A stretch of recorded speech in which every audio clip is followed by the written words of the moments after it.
Salve, salve, meu povo! Estamos de volta para a segunda parte do Vote Consciente, beleza? Lembrando que aqui o objetivo não é... Como é que eu posso dizer? O objetivo não é induzir seu voto para candidato A, B ou C, até porque o voto é secreto e é livre. O meu objetivo aqui é que você saiba em quem você está votando e que você saiba o que você está apoiando, indireta ou diretamente ao dar esse voto, ok? Beleza? Obviamente os candidatos que já foram presidentes, né, que são lá os dois primeiros da pesquisa, vão ter mais coisas a ser falados, assim como o terceiro nas pesquisas, né, eu não sei se ainda é, mas era, vai ter algumas coisas por conta do governo, das coisas que ele já fez também. Mas vamos entrar nesses tópicos. Como eu não sei se você veio do outro vídeo, se você viu o outro vídeo ou não, que talvez você não tenha o menor interesse em os outros candidatos e queira só ver desses, de um jeito ou de outro, seja bem-vindo. Já deixa o seu like aí, se inscreve, compartilha esse vídeo, que esse vídeo é muito importante, é para mandar em todo lugar mesmo, tá? E me desculpa se eu desci a lenha aparentemente no seu candidato, mas é porque eu estou tentando analisar as coisas da forma mais fria e inteligente e racional possível, tá bom? Então, se o seu candidato está prometendo ilusões, eu vou, consequentemente, desilusioná-lo. Tentar, pelo menos, né, na medida do possível. Outra coisa eu vou, consequentemente, reabordar fatos e fatores que eu abordei nos outros, caso eles sejam tocados pelos candidatos novamente. Então a gente vai chegar nesse ponto e vamos ter novos pontos de diálogo, novos pontos de raciocínio aqui, que terão que ser novamente reafirmados, consolidados e afins. Lembrando que a gente vai falar somente de 5 candidatos nesse vídeo. O outro foi bem mais longo, bem mais completo, que foram muito mais candidatos. A gente vai falar só do Felipe Dávila, Simone Tebet, Ciro Gomes, Lula e Bolsonaro. Ok? Beleza? Show? Lembrando que, obviamente, os outros... eu estou fazendo a ordem reversa da reportagem da CNN. Então, eu estou começando de baixo para cima.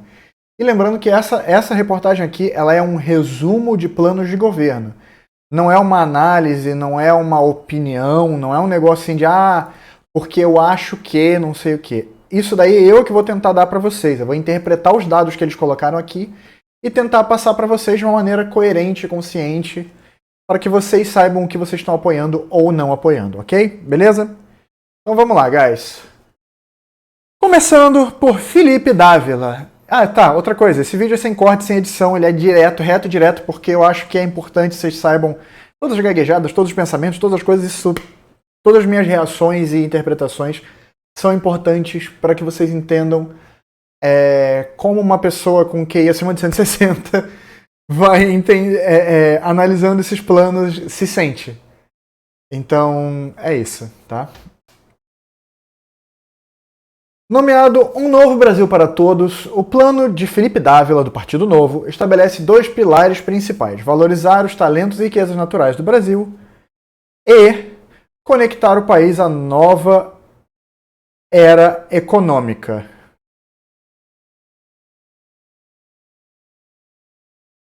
Então vamos lá. O presidenciável define seu plano como transversal. Transversal é aquilo que atravessa, tá? Que atravessa todas as vias. E aponta que todas as suas propostas convergem para um mesmo objetivo: fazer o Brasil a maior potência mundial da nova economia. Ele destaca, porém, que este novo modelo se baseia no respeito ao meio ambiente e redução das emissões de carbono. Vale ressaltar, o Felipe Dávila ele assumiu o lugar do João Amoedo, que saiu da presidência do partido e tudo mais do Partido Novo. E ele tem e ele fala muito dessa questão do meio ambiente. Talvez seja uma das questões melhor abordadas por ele, ok? O restante das questões ficam meio aéreas e parece que às vezes ele parece um disco arranhado repetindo que a solução de tudo é privatização, privatização, privatização, privatização. Então fica um negócio meio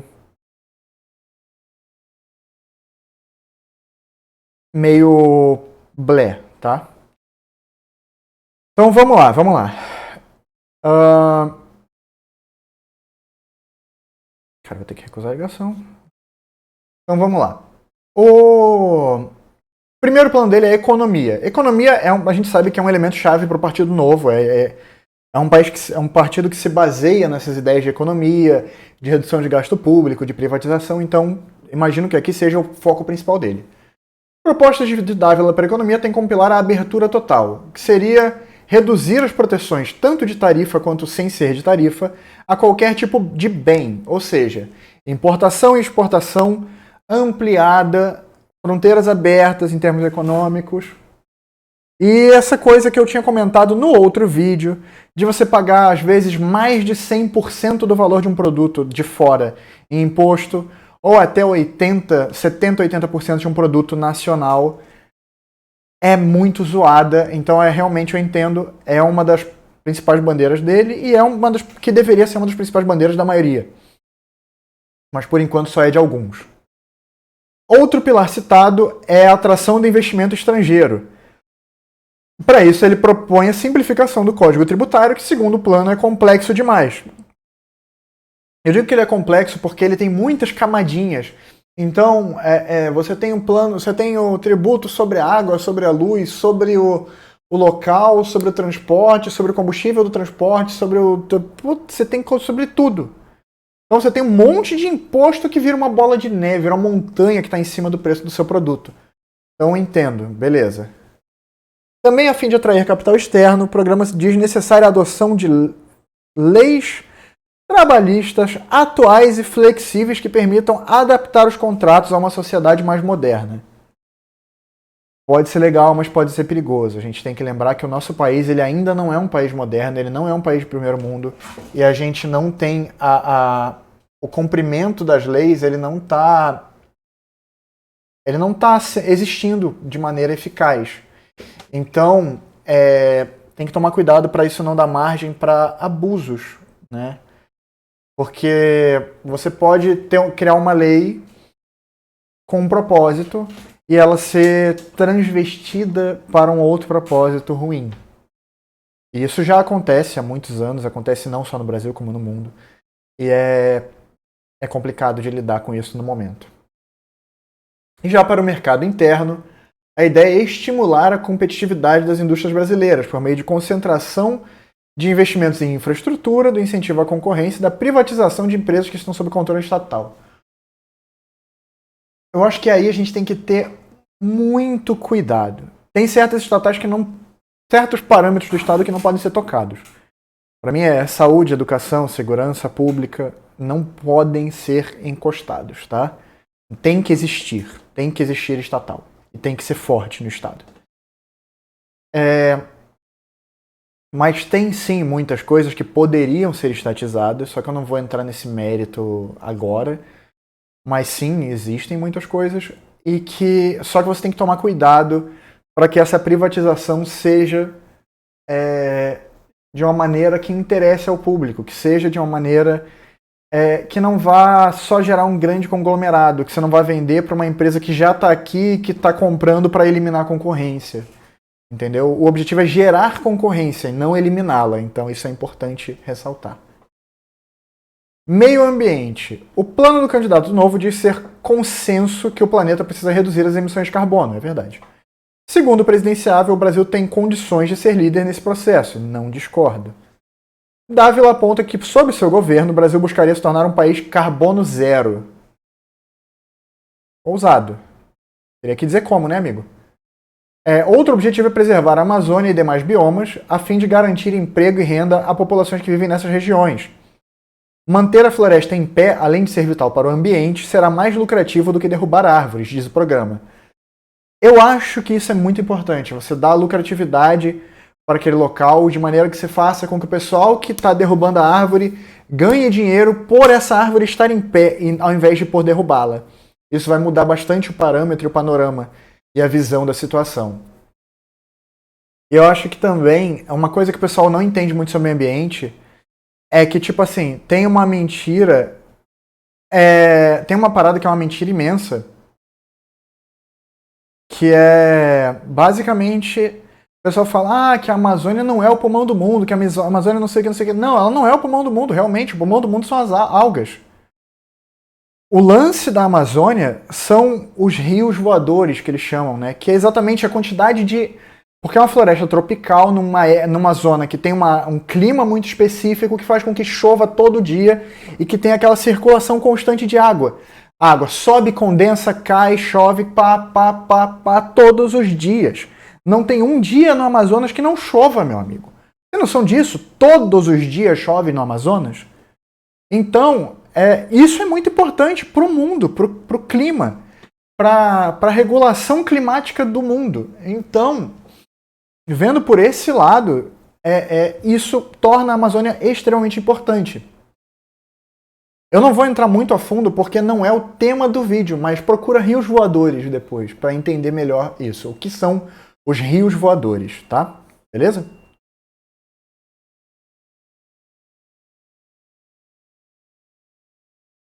Agora vamos falar de combate à pobreza.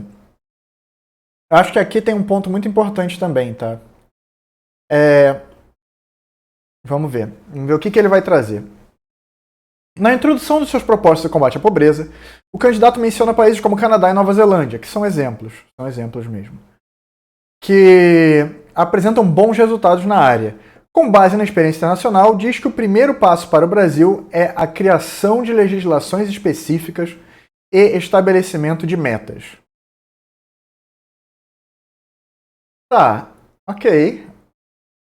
Ele não diz quais legislações e não diz quais metas. Da hora! Uma das maiores preocupações do plano é a redução de pobreza infantil, definida como a forma de pobreza mais danosa pelo seu impacto a longo prazo. Concordo. Nesse ponto eu concordo. Acho que a gente tem...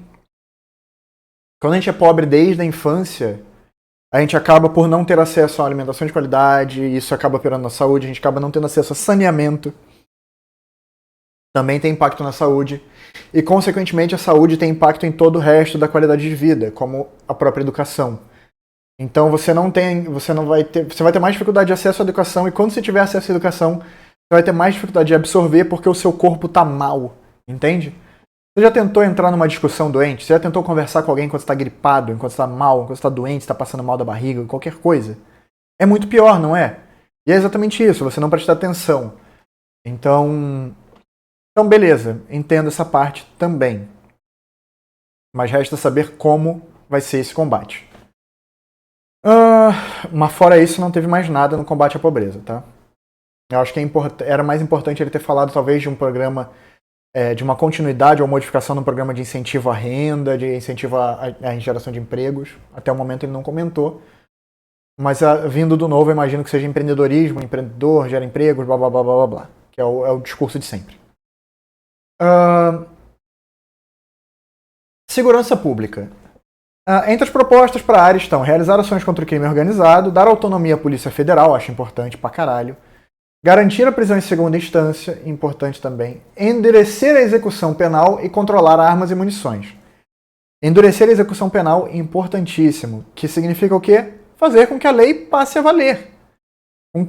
Ou seja, não é você modificar a lei. É você fazer com que a lei que já existe, que já é rígida, funcione, porque ela não funciona. E além disso, né, controlar armas e munições. Eu já falei disso no outro negócio, mas é que é uma verdade aqui. A gente já mostraram em diversas reportagens, em diversos casos, você pode encontrar até em reportagens ligadas e apoiadas pela Polícia Federal, pela Polícia Civil, pela Polícia Militar, que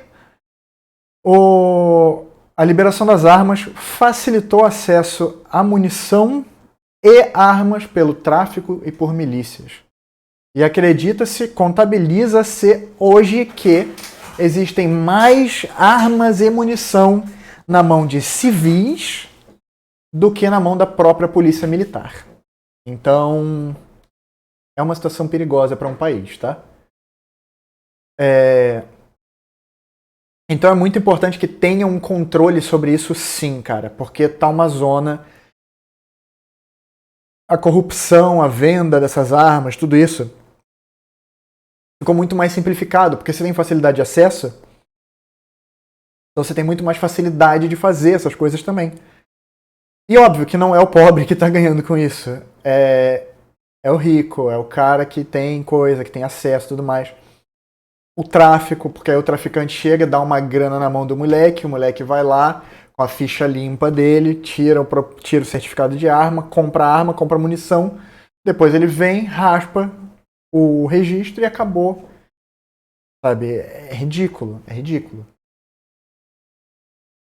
Então vamos lá.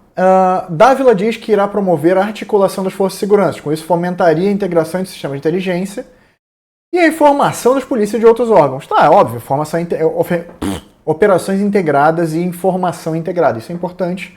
Eu acho que todos os candidatos que estão defendendo isso estão batendo numa tecla correta.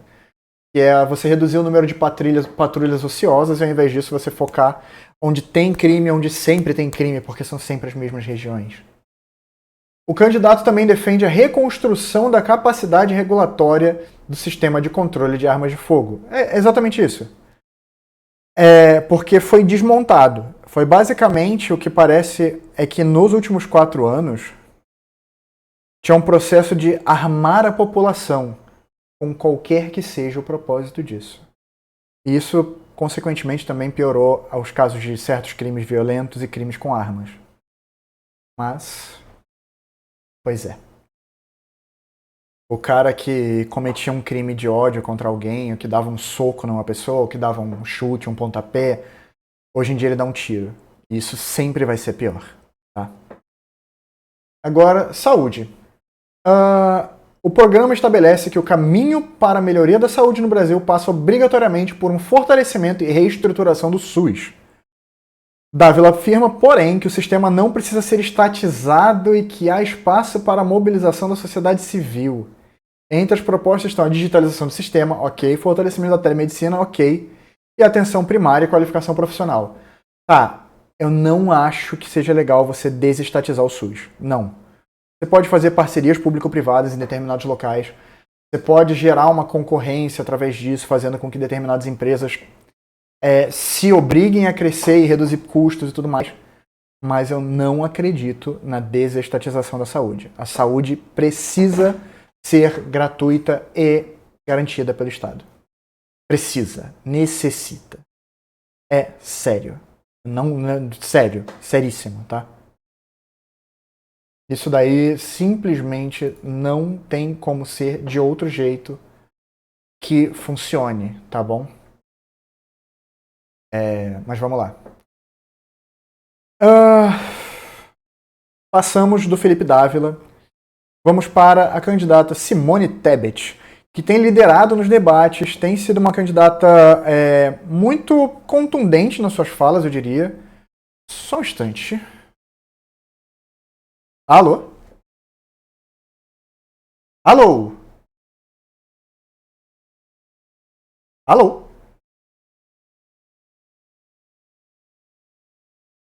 Bom, eu falei que ia ser sem corte, não falei? Então vamos lá, é sem corte. E é isso, provo. Vamos lá.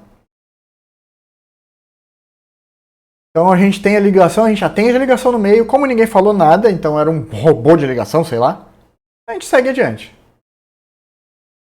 Simone Tebet, do MDB. O plano de governo da senadora Simone Tebet diz que o país precisa de uma verdadeira reconstrução ampla e abrangente que vai além da economia, mas começa por ela, porque a economia é que vai bancar os outros setores, então faz sentido. Suas diretrizes estão sustentadas por 4 eixos: combate às desigualdades sociais, compromisso com a economia verde, com a economia verde, construção de um governo parceiro da iniciativa privada, transparência, inclusão e combate a todas as formas de preconceito e discriminação. Transparência é muito importante, tá? Você não pode...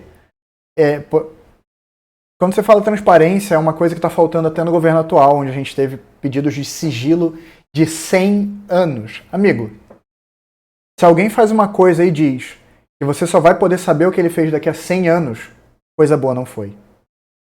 E Você vai contar nos dedos na sua vida inteira, você nunca vai ver um caso onde foi coisa boa, tá? Só para ressaltar isso. Seu projeto prevê um programa de renda mínima para eliminar a pobreza extrema e maior investimento federal no SUS. Também propõe reformas tributárias e administrativas, além de privatizações de estatais. Ok. Ela tem um plano bem extenso. E vamos lá, né?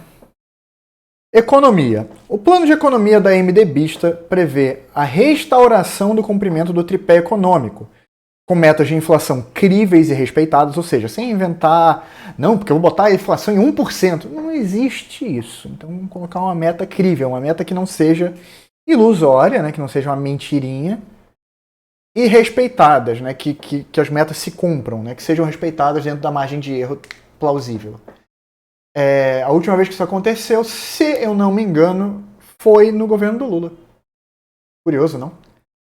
A senadora propõe que, nos primeiros 6 meses de governo, seja realizada uma reforma tributária que modifique os impostos sobre consumo com a criação do IVA.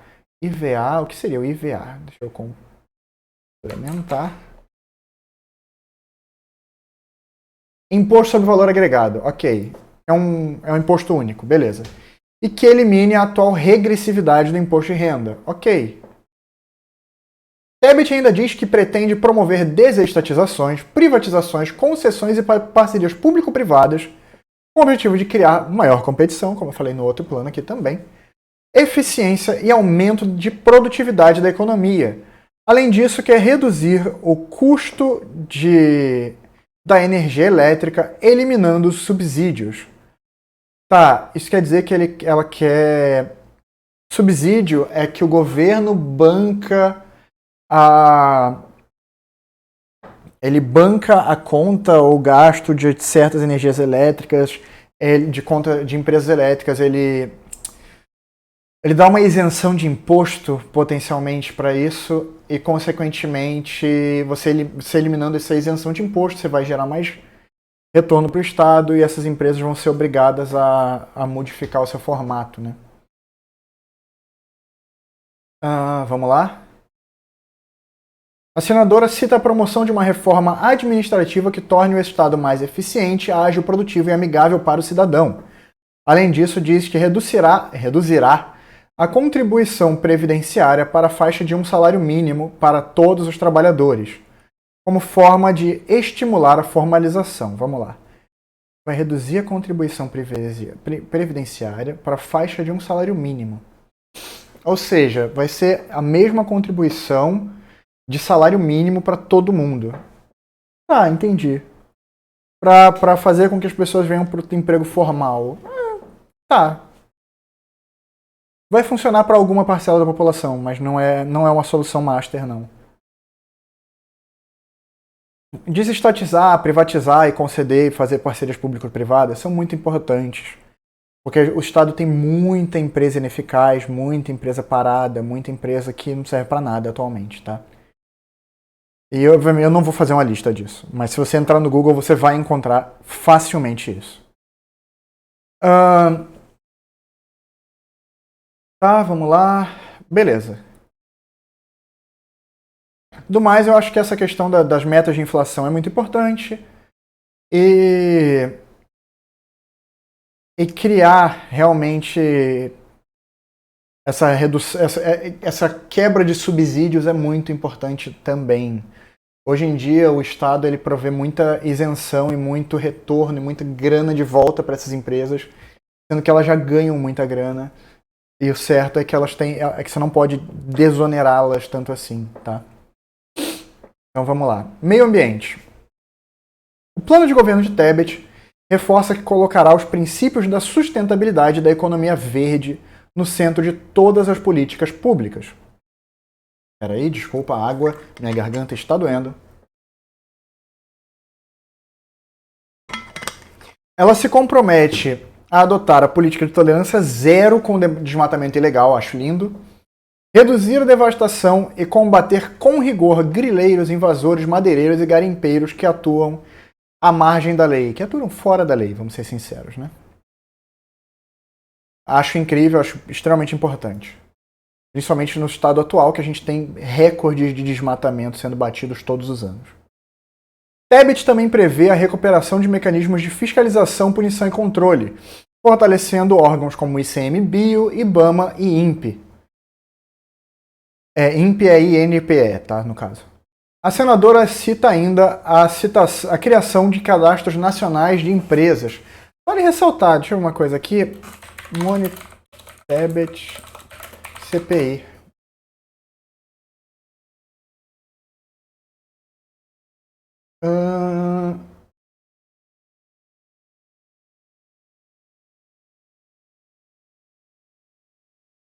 Ela foi uma das senadoras participantes da CPI da Covid, que encontrou várias irregularidades, vários problemas, e que foi meio que calada pelo governo, que é meio suspeito, vamos dizer assim, né? Mas vamos lá. Tebet também prevê a recuperação. Tá, blá, blá, blá. A senadora cita ainda a criação de cadastros nacionais de empresas, projetos e pessoas que promovam crimes ambientais, nos moldes do lista suja, né? Que é usado para os empregadores que submetem trabalhadores à condição análoga à escravidão. Ou seja, essas empresas vão ser manchadas, vão ser marcadas e vão ser assim, olha, esse cara aqui desmata, esse cara aqui faz coisas erradas. Então não apoiem esse cara. Concordo muito, acho que isso tem que ser real, que assim talvez os caras sintam a dor da situação, ok? A senadora pretende criar um sistema nacional para o mercado de créditos de carbono e implementar um novo marco legal para a pesca. Beleza, ok. Primeira pessoa que tocou no sistema da pesca, né? Até agora. Que é a atividade principal de várias regiões do país. Interessante. Combate à pobreza. Vale ressaltar que economia e combate à pobreza estão novamente separados. É interessante. Tebet afirma que terá compromisso com um programa de transferência de renda permanente focado nas famílias que mais precisam, com cuidados que induzam melhoria das condições de vida, como frequência na escola, saúde preventiva e vacinação em dia. Segundo ela, o foco da nossa política social é a integração dos benefícios ao mercado de trabalho. Ou seja, a pessoa vai ter os benefícios e o objetivo é que ela não precise mais desses benefícios. E não que ela fique refém daquilo para toda a eternidade, como acontece agora com o Auxílio Brasil. E acontecia antes com o Bolsa Família. O plano de governo da MDBista ainda cita o retorno de programas de construção de moradias subsidiadas para famílias em vulnerabilidade, especialmente as lideradas por mulheres. É como eu falei no vídeo passado também. A gente precisa de um plano de moradias sociais real. Um programa que não seja assim, essa casa aqui vai ficar mais barata. Não. Essa casa tem que ser de graça. Tem que pegar uma zona que ninguém queira construir, que ninguém faz nada, fazer uma construção, uma obra pública, subsidiada pelo governo, com trabalhadores que vão estar lá recebendo para pagar, para fazer o negócio. E esses locais têm que ser moradia gratuita para essas pessoas, porque essas pessoas não têm condição não, mano. As pessoas estão na rua. E precisa ter um mínimo de dignidade, sabe? É foda. Agora vamos para saúde. O projeto de governo da senadora prevê o reestabelecimento de forma gradual da participação da União, do governo federal, no financiamento do SUS e investimentos em prevenção e atenção primária. Sim, ok. A senadora pretende promover o atendimento à reabilitação a pacientes acometidos por sequelas da Covid-19, com especial atenção à saúde mental.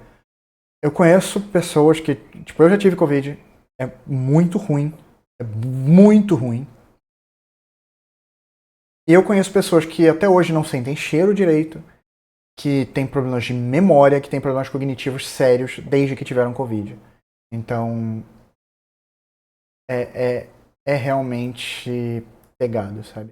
Bem pegado, eu diria.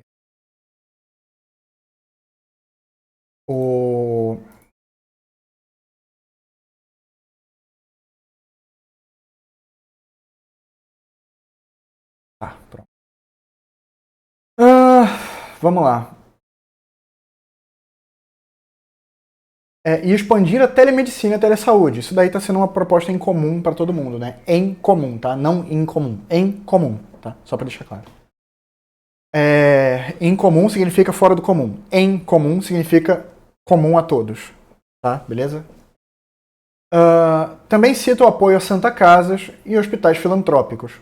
Também acho importante, acho relevante, acho algo que eu mesmo fui concebido numa Santa Casa. Então, né? Importante. Segurança Pública.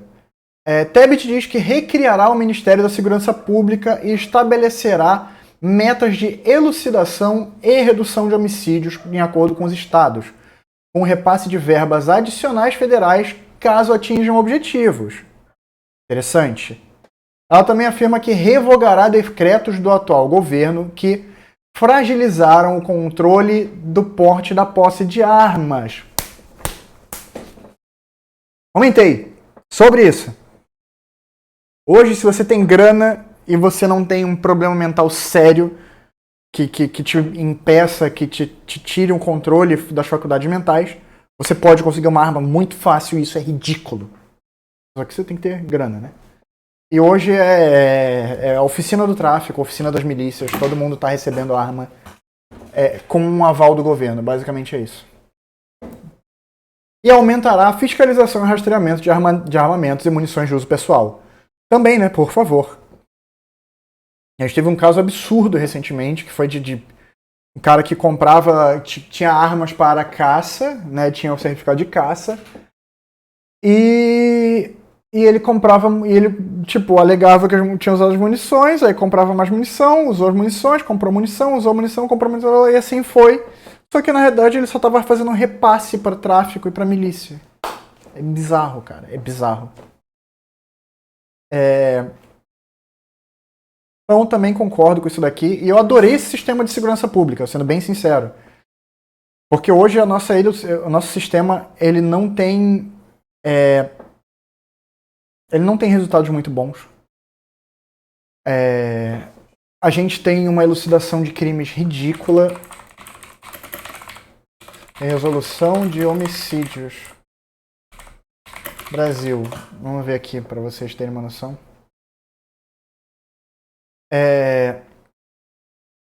A média mundial de elucidação de assassinatos é de 63%. No Brasil, é de 37%. Tá? Só para deixar claro.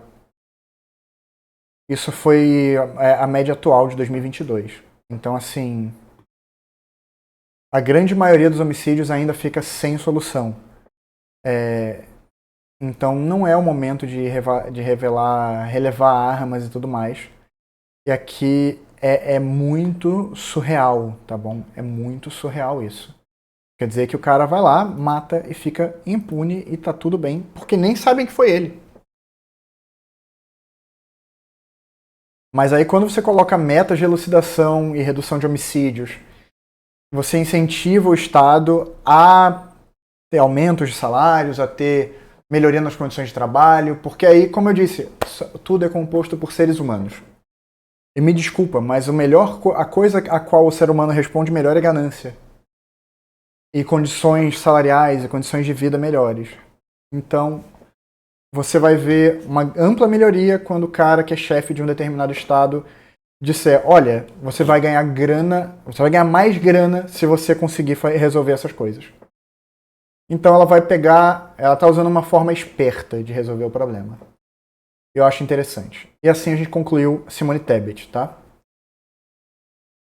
Próximo candidato é Ciro Gomes, tá? Ciro Gomes, ele não é figura nova, ele é um ex-ministro, ex-governador do Ceará também, é um cara que tem um histórico, digamos assim, né? Ele intitula o seu plano de governo como Plano Nacional de Desenvolvimento e diz ser essencial retomar o crescimento de uma forma economicamente sustentável, com a geração de empregos e garantia da estabilidade de preços. O pedetista pretende retomar obras de infraestrutura logística e social na intenção de estimular o setor privado a investir no país e recuperar a capacidade do setor público de financiar políticas públicas. para financiar esse projeto e ainda assim manter o equilíbrio fiscal. Ele defende uma reforma tributária e fiscal. Tá, vamos lá. O Ciro, ele é um cara que fala muito bem e usa muitos números e muitos dados. O problema do Ciro é que ou ele exagera para cima ou ele exagera para baixo na maior parte dos dados que ele utiliza. E ele bota. E sempre que ele fala do governo dele, do Ceará, ou de Sobral e tudo mais, ele sempre diz que foi absurdo, que foi o melhor do mundo, que foi não sei o que foi isso, que foi aquilo, aquele outro. E nem sempre é verdade. Então todas as falas do Ciro você tem que colocar sob uma lupa. Porque ele exagera. Ele é um cara muito exagerado nesse sentido. Muitas vezes ele tá no caminho certo, mas ele vai muito para cima. Então, tipo assim, foi bom, mas não foi tanto quanto ele disse que foi.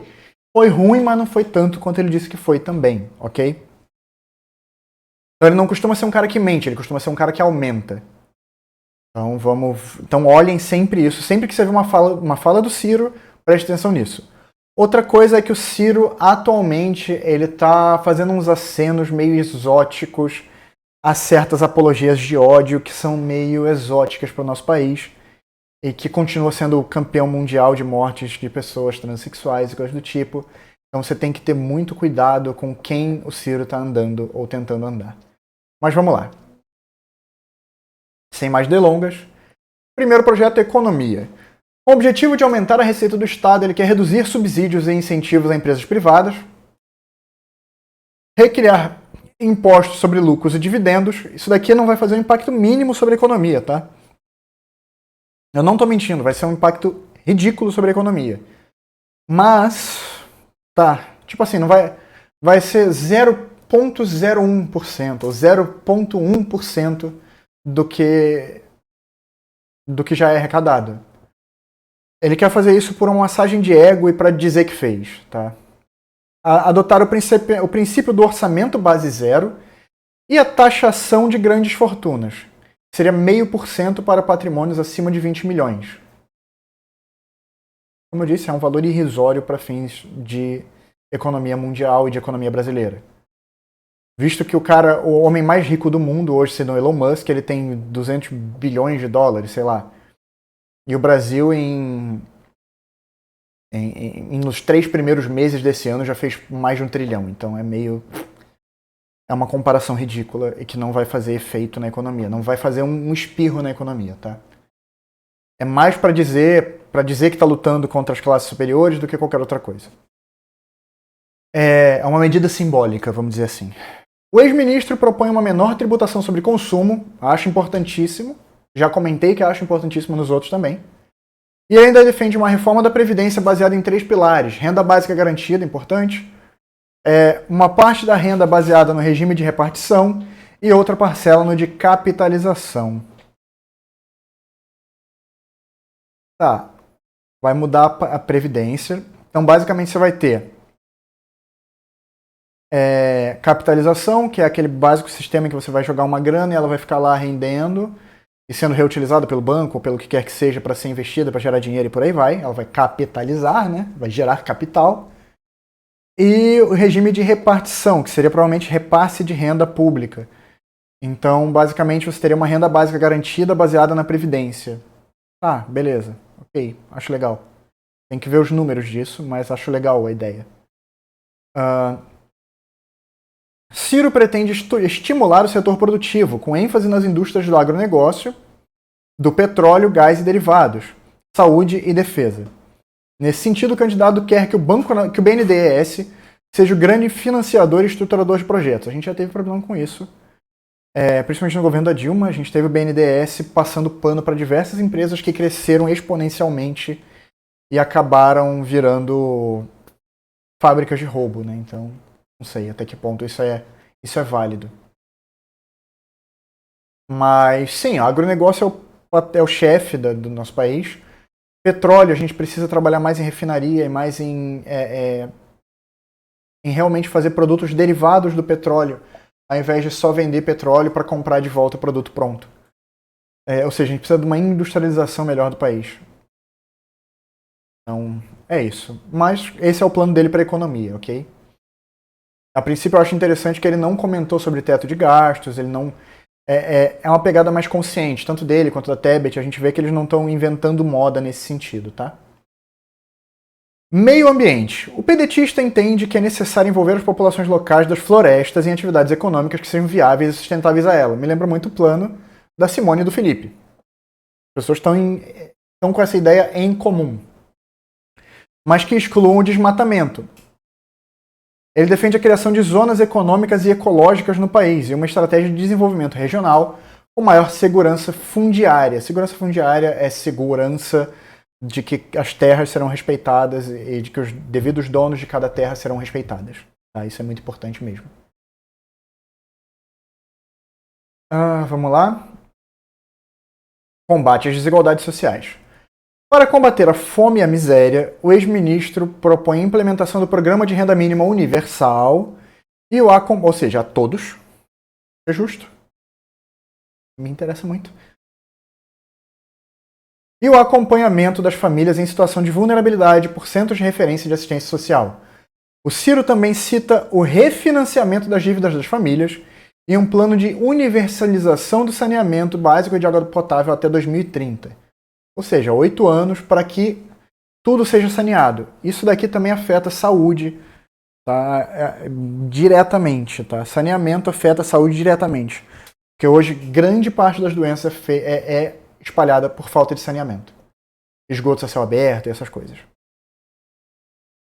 Segurança pública. No programa, Ciro diz que o crime organizado deve ser combatido por meio de investigações das operações financeiras e de lavagem de dinheiro. Vão tirar o fórum privilegiado?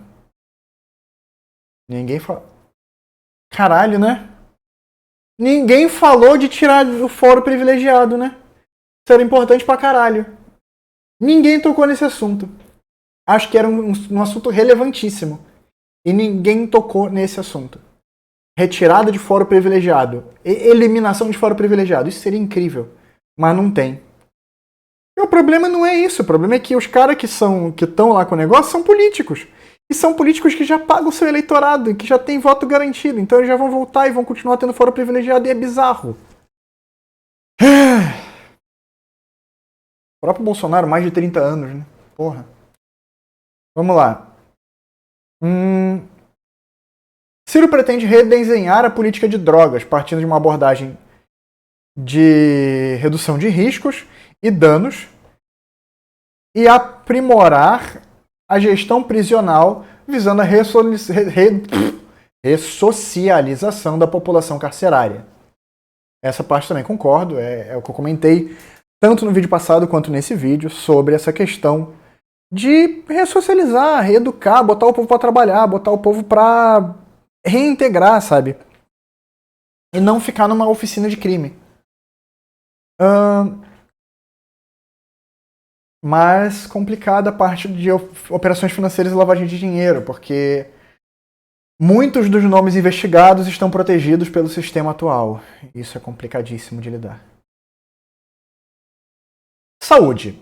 No âmbito da saúde, o plano de governo do pedetista cita a reconstrução do SUS, com foco na modernização da atenção primária, que é o primeiro atendimento, é lá a prevenção e precaução e educação de saúde, né, nesse sentido. Transformação de policlínicas em centros de referência especializados para consultas e exames. E a integração dos centros de referência ao atendimento prévio das policlínicas. Peraí, como é que é? E a integração desses centros de referência especializados ao atendimento anterior das policlínicas através de um registro eletrônico de saúde, para que todo mundo tenha acesso à ficha de todos os pacientes do Brasil inteiro. O plano também prevê a retomada da produção de medicamentos que atualmente são importados. Não precisa importar, você pode trabalhar e fazer aqui, porque a gente tem a matéria-prima, né? Tem laboratório, tem tudo. Porra! E a valorização da classe médica. Beleza. Achei bela e moral. Tem muita coisa que ainda está no ar. Tá muito parecido com os outros planos de governo que eu também apoio, que eu também gostei. E que foram mais, como é que eu posso dizer? Conscientes e consistentes, pode ser a palavra certa? Tá bom? Então vamos lá.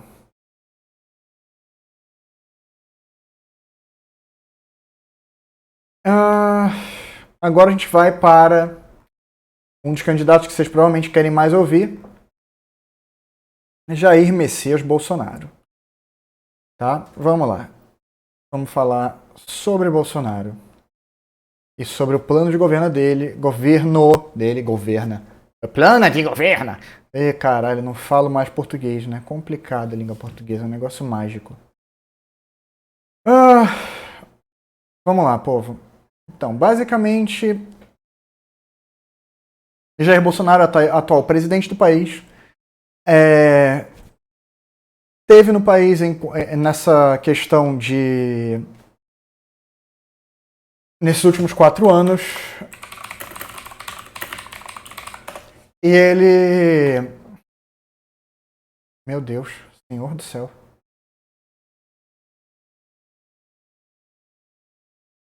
E ele basicamente, né,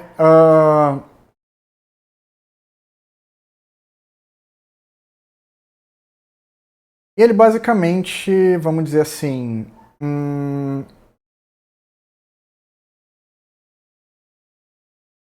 que eu posso falar? Ele basicamente teve várias mudanças de números e de valores e de tudo mais, tá bom?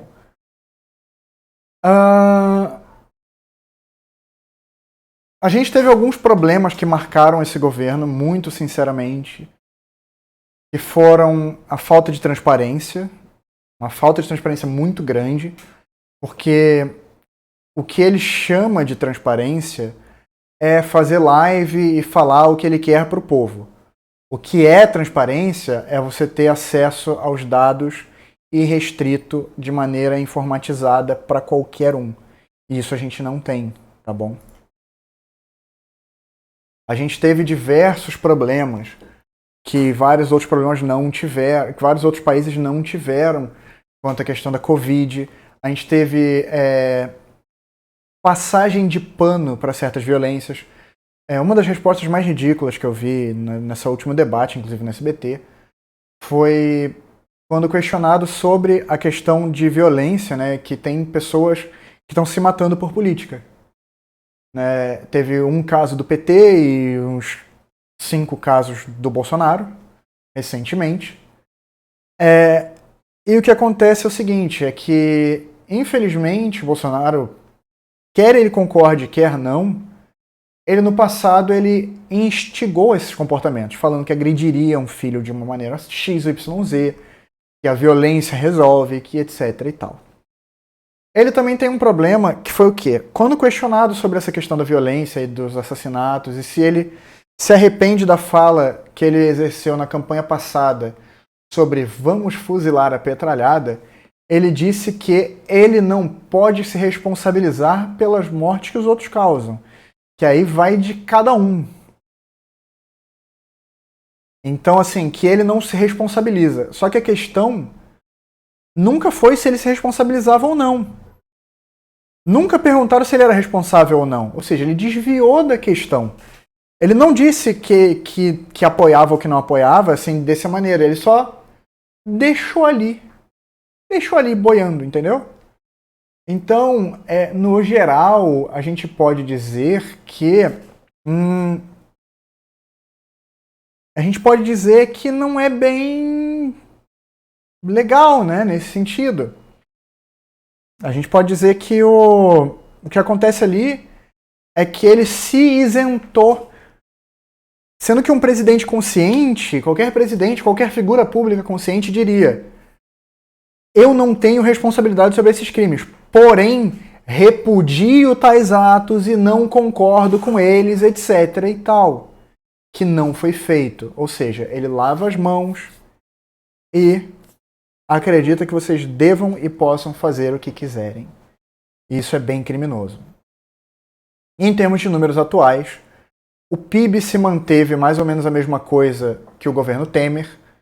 O dólar, quando o Bolsonaro assumiu, estava 3,88, hoje está 5,34, ou seja, piorou muito. Em termos de juros Selic, caiu 0,25%, é uma coisa bem irrisória.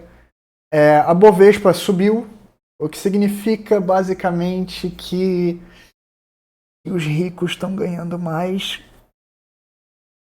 O risco Brasil caiu do governo Temer para cá, lembrando que era de se esperar, porque o governo Temer, né? Deixa eu até confirmar aqui.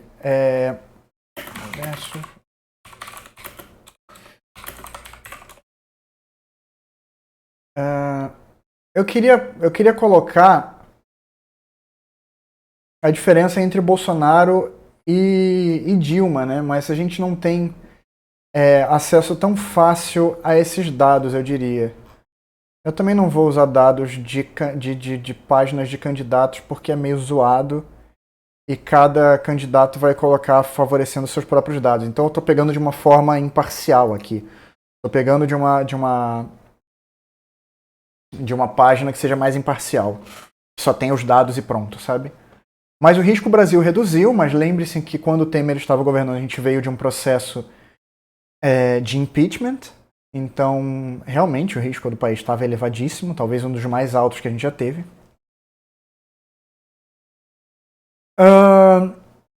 Aí a gente sobe. Produção de veículos, no governo Temer era maior.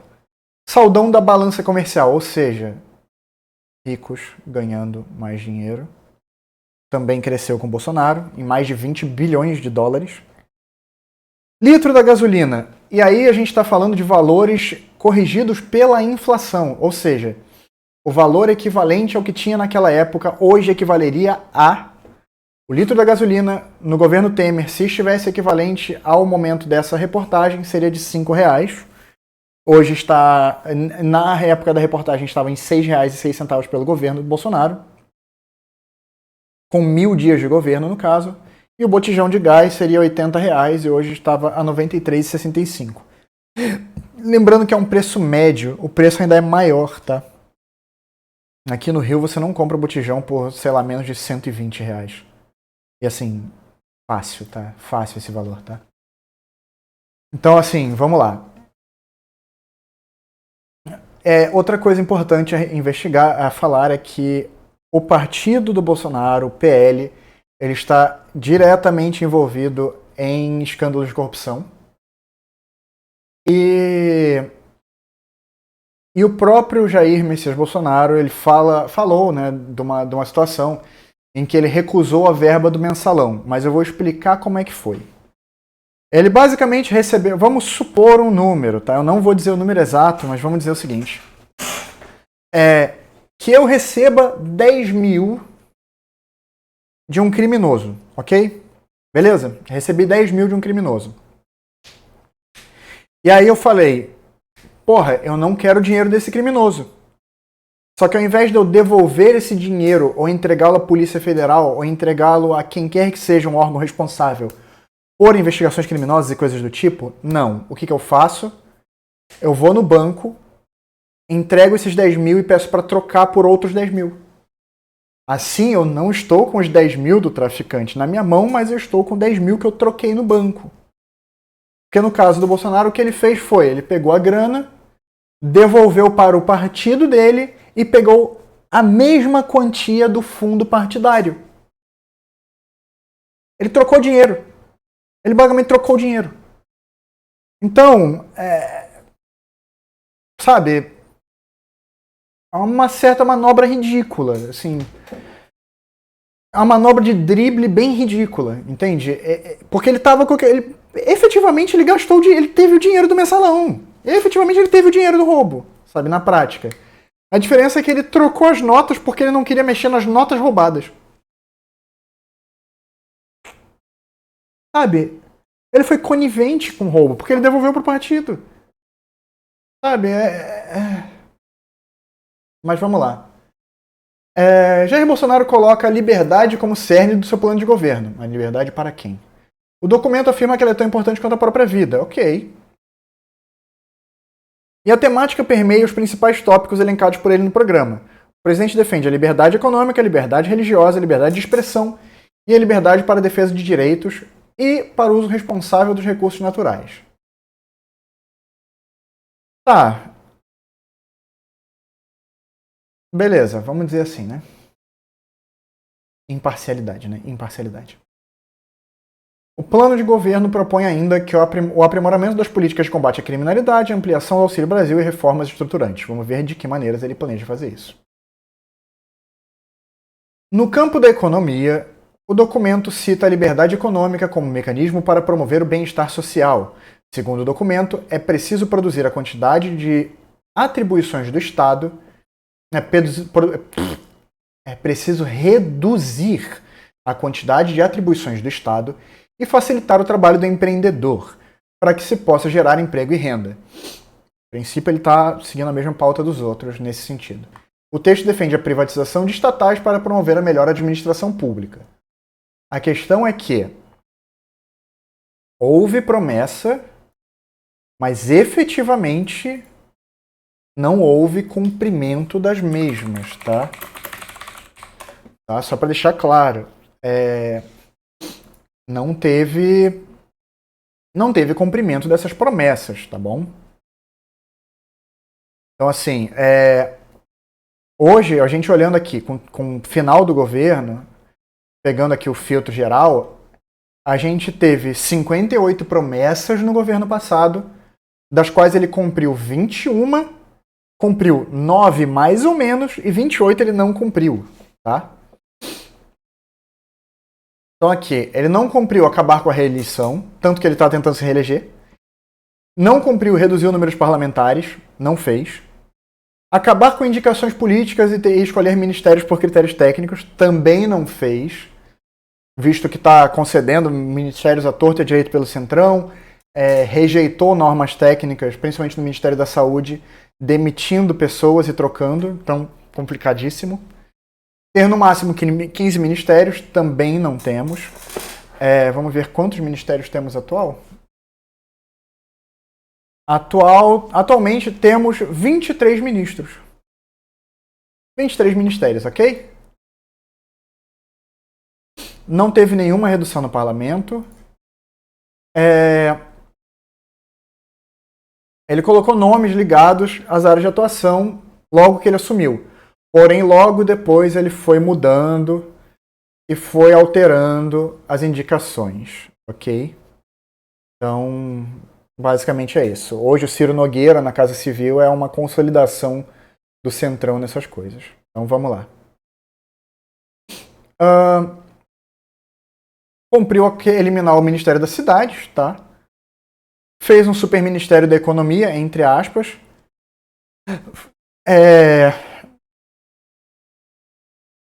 Basicamente, vamos lá. Isso a gente está falando de administração, né? Vamos lá. Direitos humanos e sociais. Instituir a renda mínima, ok, beleza, pelo Auxílio Brasil, né? Vamos dizer assim. Pagar o 13º para quem recebe o Bolsa Família.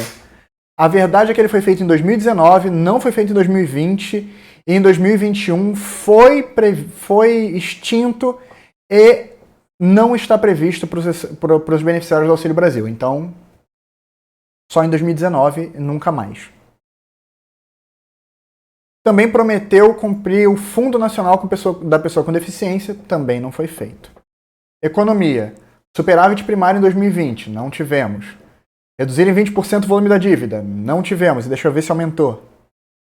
A dívida pública caiu no primeiro ano, de 75% para 74% do PIB, mas teve um grande crescimento no contexto da pandemia, chegando a 88%. A previsão é de que chegue a 78% do PIB no final de 2022, ou seja, um aumento de 3% de quando ele assumiu o governo. Tá? Então é complicado. Introduzir um modelo de capitalização na Previdência, também não aconteceu, e a promessa está no plano de governo. Reduzir carga tributária, mais ou menos, vamos ver. A carga tributária caiu em 0,3%. Tá meio zoado, né? Subiu, desceu, atualmente está mais alta. Atualmente está mais alta do que quando ele assumiu. Então, não reduziu. Unificar tributos federais também não foi feito. Independência formal do Banco Central aconteceu e espero que continue. A carteira de trabalho verde e amarela também não passou. Ela não seria uma ajuda para o brasileiro, tá? Só para você saber. Ela é uma carteira que, de certo modo, não te garante nenhum direito e ela burla a CLT. Basicamente é isso, tá? Reduzir a alíquota de importação, conseguiu. De algumas coisas, né? Simplificar a abertura e fechamento de empresas, ok. Preços praticados da Petrobras sigam os mercados internacionais, ok. Vamos ver. Tá bom. Vender ativos da Petrobras, realmente aconteceu. Alíquota única de 20% do IR, não aconteceu. E isenção até 5 salários mínimos, também não aconteceu. Eita, desonerar a folha de pagamento, que era diminuir, basicamente, ele manteve a desoneração já existente antes. Ele sancionou uma proposta até o fim de 2023 da desoneração de 17 setores da economia, substituindo a contribuição previdenciária de 20% por uma alíquota de 1 a 4,5%, ou seja, não rolou ainda. Não aumentar impostos também não aconteceu, porque aumentou, como eu tinha comentado, né, realmente aumentou. Acabar com a unicidade sindical também não aconteceu. Não recriar o CPMF também não aconteceu, porque, quer dizer, aconteceu, não foi recriado, graças a Deus. E acabou com o monopólio da Petrobras também, ok. Educação e cultura. Não mudou a base curricular e para impedir a aprovação automática nas escolas, não aconteceu. Um colégio militar em cada capital do país, também não aconteceu. E a auditoria e revisão da Lei Rouanet aconteceu parcialmente. Basicamente o que acontece é que revogou os projetos que já estavam lá e concedeu para outros projetos. Vulgarmente, toma lá, dá cá. Tirou dos projetos que apoiavam o outro governo para dar para projetos que apoiam esse governo. É só isso. Política é isso, infelizmente. É Game of Thrones da vida real. Reduzir o custo para embarque e desembarque não aconteceu. E fazer repasse para os estados e investir em saneamento. Aconteceu. Falou de liberação de caça, de privatização aqui, ó. Vamos ver. Foram quantas? Falta. Ainda não foi a meta que ele tinha colocado de estatais. Não aconteceu. Basicamente é isso. Não rolou dinheiro de privatização para a dívida pública e não rolou a não privatização da Caixa, do Banco do Brasil, das Furnas e das outras empresas. Pelo contrário, a Eletrobras foi finalizada, foi privatizada, entre exemplos, né? Então, assim, a gente teve vários probleminhas e várias promessas não cumpridas. Então, como a gente pode ver, quase 50% das promessas não cumpridas, nem mesmo de maneira parcial, então não espere o cumprimento de promessas, tá? Eu vou falar do outro candidato também, tá? Calma. Não morda não arranque seus lábios mordendo eles de raiva, tá? Calma. É um candidato de cada vez. Então vamos lá. A privatização de estatais não rolou como ele prometeu que rolaria, e as poucas que rolaram foram muito abaixo do valor de mercado, e o governo... Digamos assim, a gente não viu a cor dessa grana, então quem tá vendo a cor dessa grana? Beleza. Consta também no plano de governo a realização de uma reforma tributária, com a simplificação de impostos e correção de 31% na tabela do imposto de renda. A ideia seria aumentar a faixa de isenção do imposto de renda para 5 salários mínimos, como já tinha sido conversado no outro governo e não foi passado. Sem dar maiores detalhes, o plano do governo ainda defende a realização de uma reforma administrativa, que seria como foco a valorização do servidor público.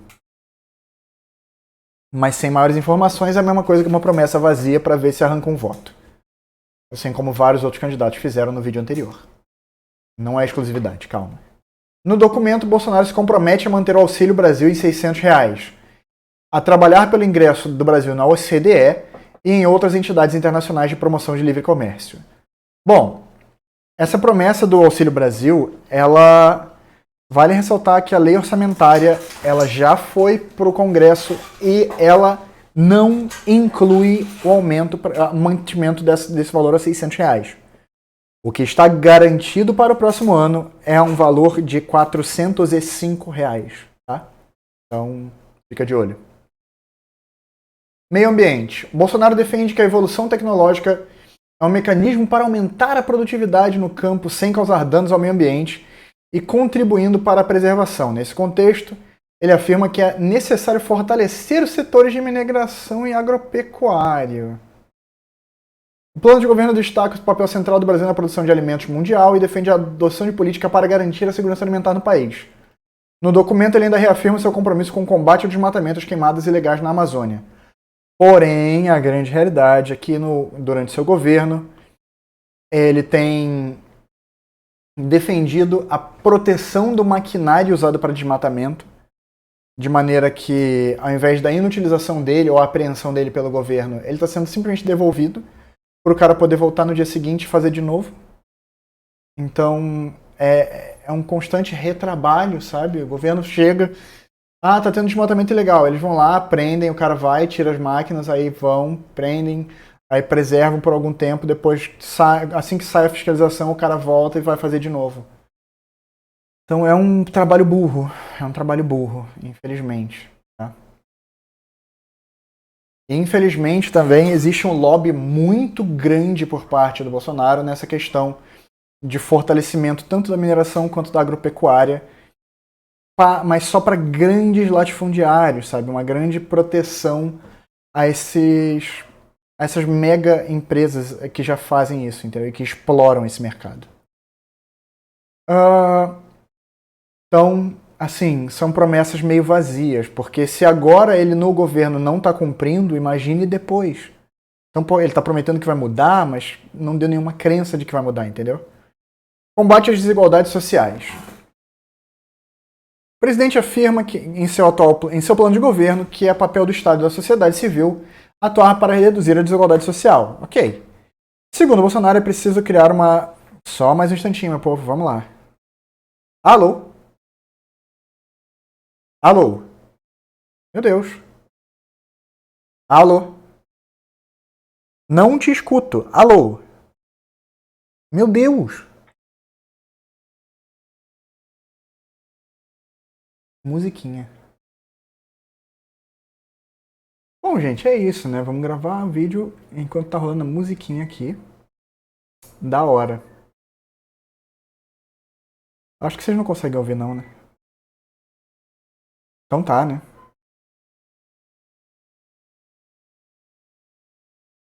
Alô? Ah, mano, não vou ficar ouvindo musiquinha, não. Foi mal. Porra, a pessoa me liga pra me deixar 40 segundos ouvindo musiquinha. Querem clonar meu número, pô? Sacanagem? Vamos lá. Segundo o Bolsonaro, é preciso criar uma sinergia entre o Estado e a sociedade em programas e projetos que impactem a população menos favorecida de modo a elevar o seu poder de compra. Segundo essa lógica, ele cita o crescimento econômico como principal responsável por assegurar as condições sociais mínimas para a população. Ou seja, ele está isentando o papel do Estado em ressaltar essas políticas sociais e dizendo que é dinheiro e cala a boca. Tá? Era o que o Lula fazia com o Bolsa Família. Segurança Pública. Bolsonaro propõe o fortalecimento das ações no combate ao crime organizado a partir da tecnologia. O plano de governo cita o uso de drones, inteligência artificial e perícia forense como alternativas em prol desse objetivo.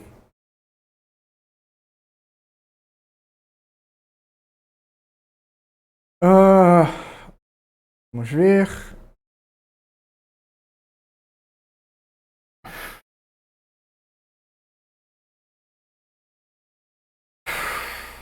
O documento cita ainda o aprimoramento da coordenação integrante entre as instituições federais e os órgãos estaduais e municipais. A gente já viu isso em outros planos de governo e realmente é um plano geral. O presidente afirma, ou seja, não é uma exclusividade dele, não é uma coisa nova dele. O presidente ainda afirma que é necessário ampliar o direito à legítima defesa do cidadão e que cabe ao Estado assegurar os meios para o exercício desse direito. E o plano de governo diz que o acesso a armas de fogo é, além disso, um importante elemento cultural e desportivo. Cara, discordo muito. Muito. Muito, muito, muito. A real é que hoje, assim, a gente não tem... hoje a gente já viu, eu já comentei sobre isso antes, que essa questão da liberação das armas de fogo, ela acabou facilitando a vida de criminosos e não de pessoas de bem, de pessoas que estão de boa. Além disso, a gente piorou a questão de crimes violentos nesse sentido. E realmente, e a gente viu uma coisa bizarra, que foi uma real convocação às armas feita pelo Eduardo Bolsonaro. Né? Eu não sei nem se essa publicação ainda está no Twitter dele, mas ele publicou uma convocação geral de que as pessoas que tenham armas de fogo e que sejam civis deveriam se apresentar para serem voluntários do governo, voluntários do Bolsonaro. Mas voluntários para quê? Por que o Bolsonaro estaria recrutando pessoas armadas?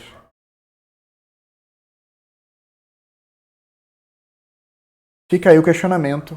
Não entrarei em pormenores disso. Deduza por si só. Saúde. Bolsonaro afirma que, se for reeleito, vai trabalhar para estender o acesso a serviços básicos de saúde, a partir do entendimento que a família é a base da sociedade. E é preciso um foco, uma atenção primária em saúde, a mesma tecla que todos os candidatos estão batendo também. O plano de governo cita os programas Estratégia de Saúde da Família, Rede de Atenção Materna e Infantil, Programa Médicos pelo Brasil, Programa de Saúde Bucal e o Conect SUS. O Conect SUS já existe, né? Como exemplos em que o investimento do governo deu certo e deve continuar. O documento também defende a necessidade de adequar serviços ao envelhecimento populacional e incentivar a realização de atividades físicas e alimentação saudável. Sim, beleza. Na parte de saúde eu acho que não tem muito problema. O principal problema dele acho que é na parte de segurança pública e nessa isenção na desigualdade social, dizendo que... e meio ambiente, claro.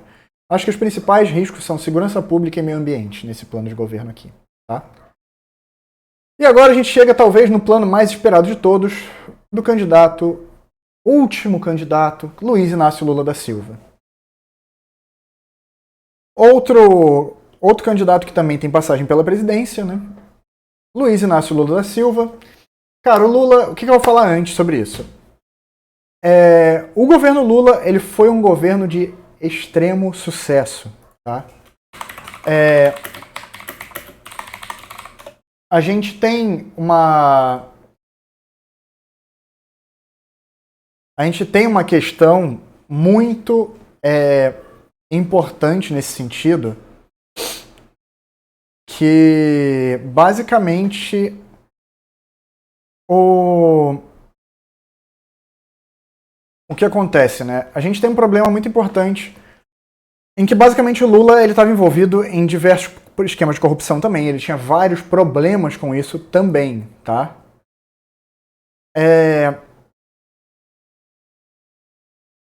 No geral, o que a gente pode notar é que ele também não é uma coisa... Não é uma coisa imune. Ele estava envolvido com escândalos de corrupção. Talvez o maior escândalo da história do país. Também teve... sim, os escândalos no governo dele foram descobertos, foram julgados, foram colocados e tudo mais. Foram, sim, foram, sabe? Foram, sim, realmente.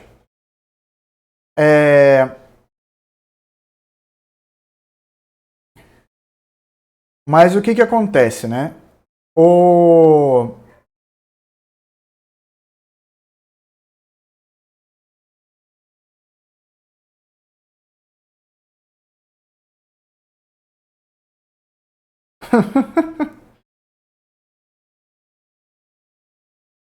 que acontece aqui na realidade, né? Vamos lá. A gente teve um probleminha no geral, né? A gente teve um problemaço na realidade, que é a redução do poder de compra no geral, tá? A gente teve uma dificuldade. Se a gente for fazer um comparativo, no geral, a gente pode dizer que o governo do Lula, ele conseguiu reduzir a inflação, ele conseguiu aumentar o PIB, ele conseguiu aumentar o PIB per capita, que é por cabeça, por pessoa, né? Aí ele conseguiu aumentar o investimento estrangeiro, ele conseguiu melhorar as reservas internacionais, ele conseguiu aumentar as exportações. Então, assim, quando o Lula passou o governo dele para Dilma, foi 2010, se não me engano, né? 2010 para 11, o governo estava, tinindo. Porém, depois disso, a gente pode dizer que degringolou e até hoje ainda está degringolado, tá? Então, assim, não vamos dizer que é um santo, não é, definitivamente não é. Eu acho que a diferença principal do Lula pro Bolsonaro talvez seja o critério pessoal, de que um foca muito em pautas pessoais, como religião, como a defesa de uma família tradicional brasileira, e discursos que não cabem a um político definir, não cabe a nenhum político definir, nem seja ele o Lula, seja ele o Bolsonaro, seja ele o Ciro, seja ele quem for, não cabe a um político decidir a sua vida privada. Então, nem a sua religião, que é uma opção privada, é uma opção sua, tá? Então, assim, vamos lá. Uma coisa muito importante também é que o Lula tem uma puta de uma demonização quanto a ele, quanto a essa questão. É porque o comunismo não sei o quê. Não. Como eu já falei, se você quer falar de ameaça comunista, vê o outro vídeo que você vai se deleitar com reais ameaças comunistas no país. Agora, ele é extremamente moderado e é uma centro-esquerda bem moderada, tá? Ele apresenta o plano de governo como um programa de reconstrução e transformação do Brasil, com um regime fiscal baseado na credibilidade, previsibilidade e sustentabilidade para atrair investimentos. Credibilidade significa que você pode acreditar no país. Previsibilidade, que significa que você não vai ter surpresas no seu investimento, ele vai acontecer de uma forma previsível, e isso é importante. E sustentabilidade é um desenvolvimento que não vai acabar com a natureza, com o país, com essas coisas, e que você vai conseguir sustentá-lo. Sustentabilidade, sabe? O projeto prevê a construção de uma estratégia de desenvolvimento que busque superar o modelo neoliberal que levou o país ao atraso. Essa demonização do liberalismo. Sendo que o governo do Lula foi extremamente liberal. Eu diria que foi mais liberal do que o do Bolsonaro, inclusive. As propostas da candidatura do Lula também focam no combate à fome e à pobreza, com a volta de políticas públicas já conhecidas em governos petistas, como o Bolsa Família. Além disso, aborda o enfrentamento às mudanças climáticas. Para a economia. No documento, Lula defende a revogação... importante ressaltar, teto de gastos. Bolsonaro não tocou isso no governo dele, e ele não fala da revogação do teto. Porém, durante o governo inteiro dele, ele burlou o teto de diversas maneiras, inclusive tirando verba de merenda, de saúde, de educação, para remanejar, para, entre outras coisas, o orçamento secreto, que é o mensalão do governo atual. Tá? É o mensalão do governo atual. É uma verba que ninguém presta conta. Basicamente você diz, 20 bilhões, para quê? Orçamento secreto. E o que o orçamento secreto é? É secreto, cara, não posso te contar. É assim que funciona, tá? Se quiser, pode pesquisar mais a fundo, você vai encontrar juristas e políticos e especialistas da área te explicando melhor isso do que eu. E discussão sobre a legislação trabalhista, revogando os marcos regressivos da atual legislação trabalhista, estipulados na última reforma. Sobre a Previdência, ele propõe a superação das medidas regressivas e desmontes promovidas desde 2019. Tá bom. Também é muito blá blá blá, assim, de que eu vou salvar a pátria, sabe assim, mas é o discurso dos dois. Os dois querem salvar a pátria, querem ser o Superman, tá? O plano de governo de Lula fala em uma reforma tributária com a simplificação de tributos e modelo progressivo, importantíssimo. Reduzindo a tributação do consumo e aumentando os impostos pagos pelos mais ricos. Beleza.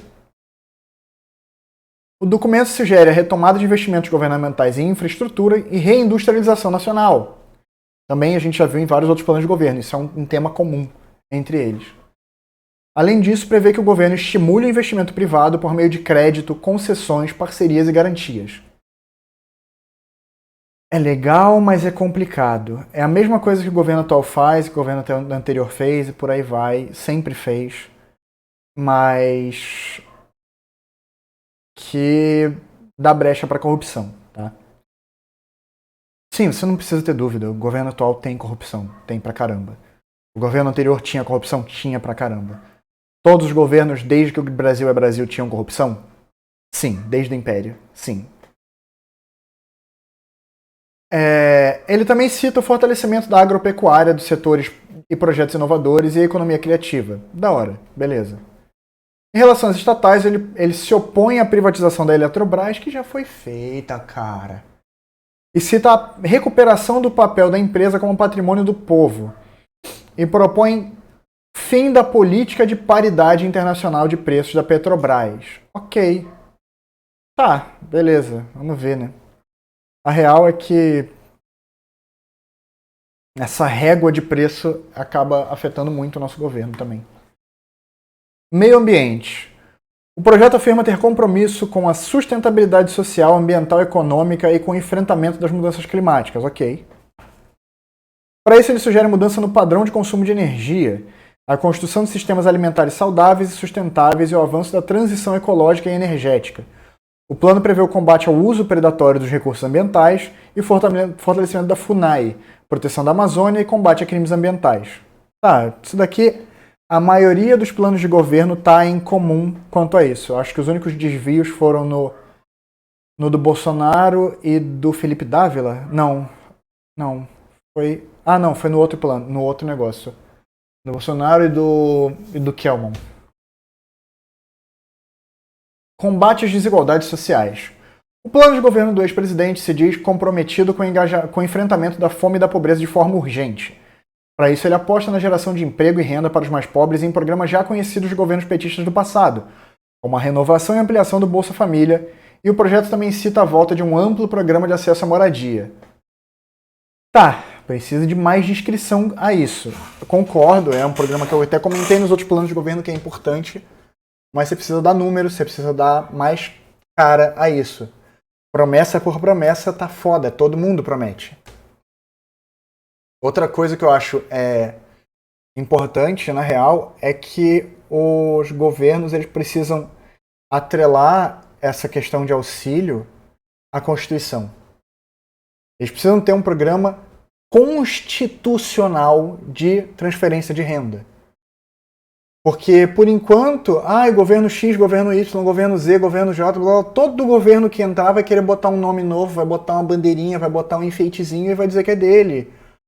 E aí vai ficar chato. Auxílio Brasil. Aí vai acabar o Auxílio Brasil, vai transformar no Bolsa Família. Aí vai vir o outro, vai voltar pro outro. Aí